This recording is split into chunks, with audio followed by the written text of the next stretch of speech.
Vijana ambayo tumekuja hapa leo kuzika huyo Brian, huyo William na Benjamin ni vijana chipukizi, watoto wachanga kabisa ambayo haifai wanakufa kwa njia ya vile imefanyika. Hii ni kitu ya kuzunisha sana taifa. Maana yake watoto ni maua ya nchi. Kama ingekuwa wazee kama sisi ingekuwa kitu kingine. Lakini vile hawa vijana wamekufa yenyewe ndio inahuzunisha zaidi. Maana yake wako watu ambao walikuwa wagonjwa na umeona vile wamewawa.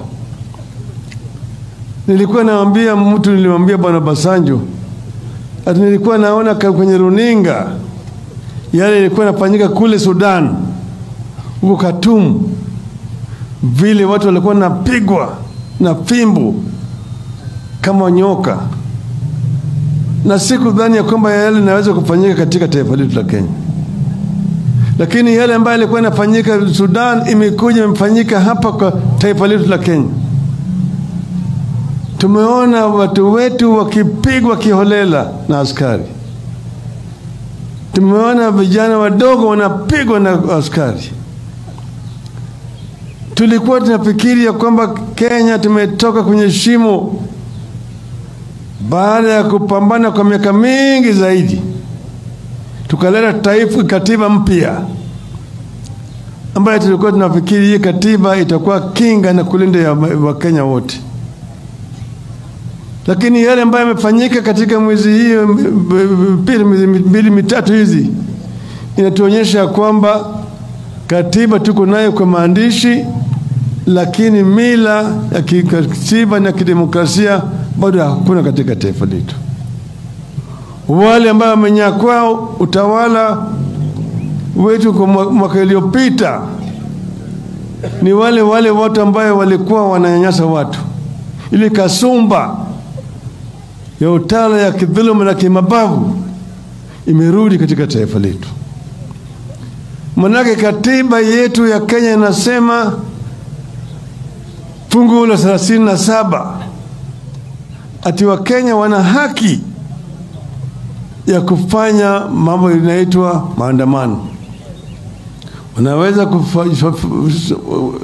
kusanyika, wanaweka kupeleka kile inaitwa petition.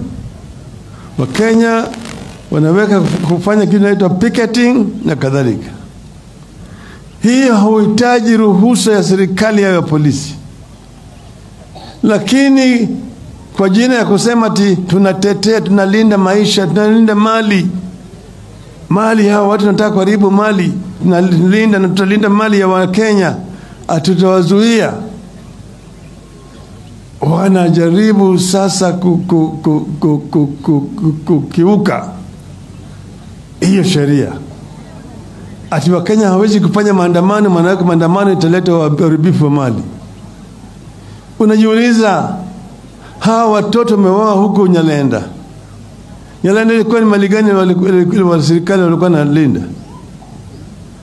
Wanatolewa kwa nyumba usiku, wanapigwa na marungu kama mtu ambaye anaua nyoka kwenye shamba la viazi mpaka wanauawa.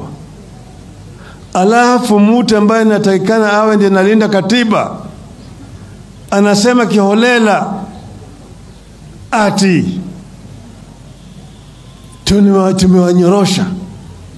tumewanyorosha, nitakawakalia ngumu. Alafu natoa shukrani kwa polisi kwa kufanya kazi nzuri. Hiyo ni unyama? Sio ni unyama? Si ni unyama? Shetani ashindwe. Shetani ashindwe. Bwana Ruto kila mara kwa mara anajitokeza, anaenda kwa makanisa, anakuwa na vile ati mimi mtu wa Mungu, mcha Mungu. Unafiki. Hii ni kitendo ya Mungu hii? Hii ni kitendo ya nani? Si shetani? Mtu wa shetani. Huyu mtu mpaka alaniwe kabisa.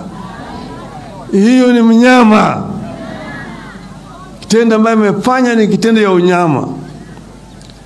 Sasa kwa sababu wanajua kuna ushahidi ya kutosha kumshtaki yeye katika mahakama ya ulimwengu, ameenda juzi anaweka sahihi kwa ile mkataba unaitwa Malabo, ati Malabo Protocol.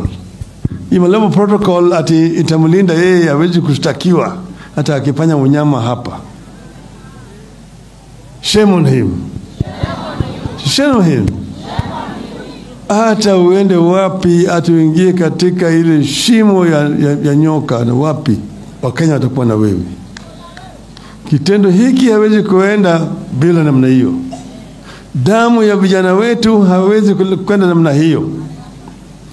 Sisi tulisema Wakenya wana sababu, Wakenya wana nia, tena Wakenya wana uwezo ya kuleta mabadiliko. Wakenya walijitokeza kufanya maandamano kwa sababu ya gharama ya maisha. Bei ya unga imepanda juu, ushuru umezidisha zaidi, petroli imeenda juu, sukari imeenda juu. Ni Wakenya wako na haki ya kujitokeza na kufanya maandamano kusema gharama yapunguzwe. Manake wahenga walisema ati kibebacho kikivuja na kufuu kwa mchukuzi. Sasa hao wanafanya maandamano ya kusema gharama irudisha chini, wewe unatutuma baskari na kwenda na risasi kupiga wao. Alafu mwingine ambaye ati ni Inspector General ya polisi anasema tawa jamaa wanajifanya tu maiti wamekwenda kugodisha kwenye mchuari. Ati anaitwa Bwana Kome. Nilimwambia Bwana Kome, koma kabisa wewe. Usipokoma sisi tutakomesha wewe. Sasa usiseme bwana gavana, huyo Tichilo rafiki yangu sana. Usiseme tumwambia serikali ichukue hatua. Serikali gani itachukua hatua? Kama Ruto mwenyewe ameshatoa pongezi kwa hao askari, serikali gani itachukua hatua? Hakuna mtu itachukua hatua, hakuna chochote. Hata muona kama wameleta rambirambi hapa. Wameleta County Commissioner amekuja hapa. Wao wanasherekea maisha hao watu. Sisi tuko sasa kama Wakenya, hakuna serikali. Serikali imekuwa unyama. Wamekuwa wanyama. Wanasema tu sisi tunaweza kuongea na Bwana Azimio lakini hakuna mambo ya handshake.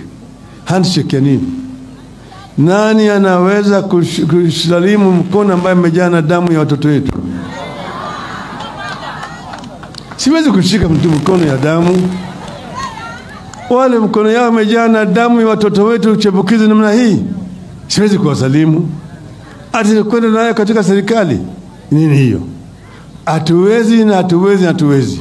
Sisi kama Azimio tutasimama imara na tutazidi kutetea haki ya Wakenya, na tutahakikisha kwamba haki imefanyika. Damu ya hawa vijana haitaenda bure. Tutaenda na watu mpaka mwisho. Kwa hivyo mimi nasema poleni sana jamii ambayo imefiwa. Kama Wanaazimio sisi tuko na nyinyi pamoja. Tuko na nyinyi pamoja kabisa mpaka baada ya haya. Na yale tuko naye ingine tumechatuma, na kuna ingine ambayo tuko naye hapa tutawapatia familia ili kuwasaidia hao katika wakati hii ya majonzi. Mungu aweke hao watoto palipema peponi. Asanteni sana.